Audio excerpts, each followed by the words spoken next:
शर्मिला साहब 1 minute concluding remarks जरा दीजिएगा। वो कहते हैं आइन है, डॉक्यूमेंट है, पार्टियां सारी मिलकर लेजिस्लेशन भी कर लें तो आप आइन को तब्दील तो नहीं कर सकते। आइन कोई कुरानी आयत थोड़ी कि आप उसे तब्दील नहीं कर सकते। ये 26वीं आइनी तरमीम आई है, उससे पहले 25 आइनी तरमीम हो चुकी हैं।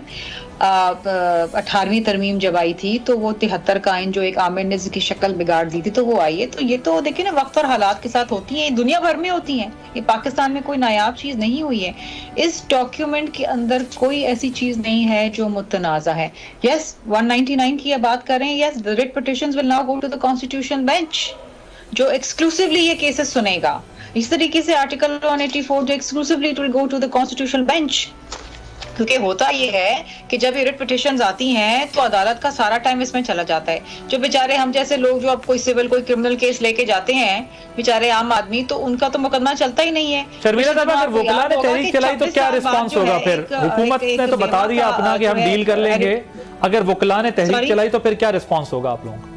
क्योंकि बिलावल साहब तो इसको हमने तो देखिए, वकला अगर तहरीक चलाएंगे तो बेशक उनका राइट है, चला सकते हैं, लेकिन दलाइल के साथ चलाएं ना। ये रेटोरिक तो नहीं चलेगी कि जी बस नहीं जी नहीं चाहिए।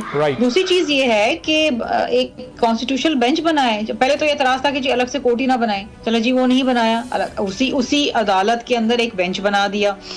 एतराज होना चाहिए भाई, इस मुल्क के अंदर सिविल और क्रिमिनल केसेस हैं। आपको याद है 3 हफ्ते पहले चीफ जस्टिस साहब ने सुप्रीम कोर्ट के एक बेवा का इनहेरिटेंस का मुकदमा निपटाया 26 साल बाद।